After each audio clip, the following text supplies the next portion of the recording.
Continuing on with our reading of Genesis. We are in Genesis 8. The flood subsides. But God remembered Noah, and all the beasts, and all the livestock that were with him in the ark. And God made a wind blow over the earth, and the waters subsided. The fountains of the deep and the windows of the heavens were closed. The rain from the heavens was restrained, and the waters receded from the earth continually. At the end of 150 days, the waters had abated.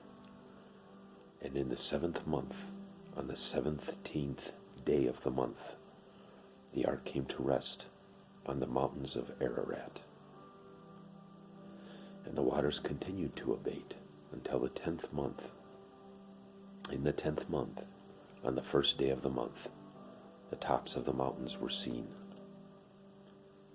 At the end of 40 days, Noah opened the window of the ark that he had made and sent forth a raven. It went to and fro until the waters were dried up from the earth. Then he sent forth a dove from him to see if the waters had subsided from the face of the ground. But the dove found no place to set her foot, and she returned to him to the ark, for the waters were still on the face of the whole earth. So he put out his hand and took her and brought her into the ark with him. He waited another 7 days, and again he sent forth the dove out of the ark. And the dove came back to him in the evening, and behold, in her mouth was a freshly plucked olive leaf. So Noah knew that the waves had subsided from the earth. Then he waited another 7 days and sent forth the dove, and she did not return to him anymore. In the 601st year, in the 1st month, the 1st day of the month, the waters were dried off of the earth.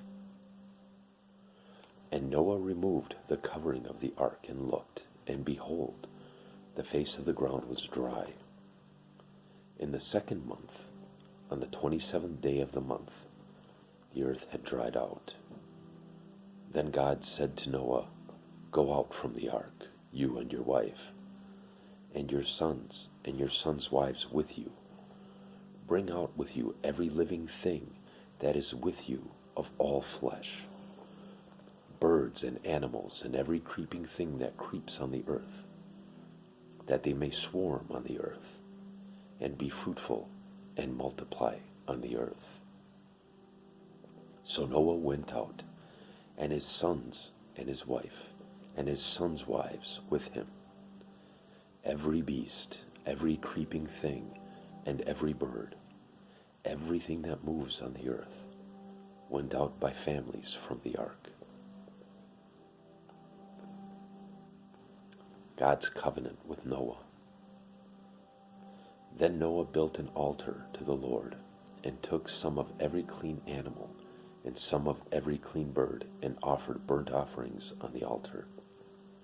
And when the Lord smelled the pleasing aroma, the Lord said in his heart, "I will never again curse the ground because of man, for the intention of man's heart is evil from his youth. Neither will I ever again strike down every living creature as I have done. While the earth remains, seed time and harvest, cold and heat, summer and winter, day and night, shall not cease."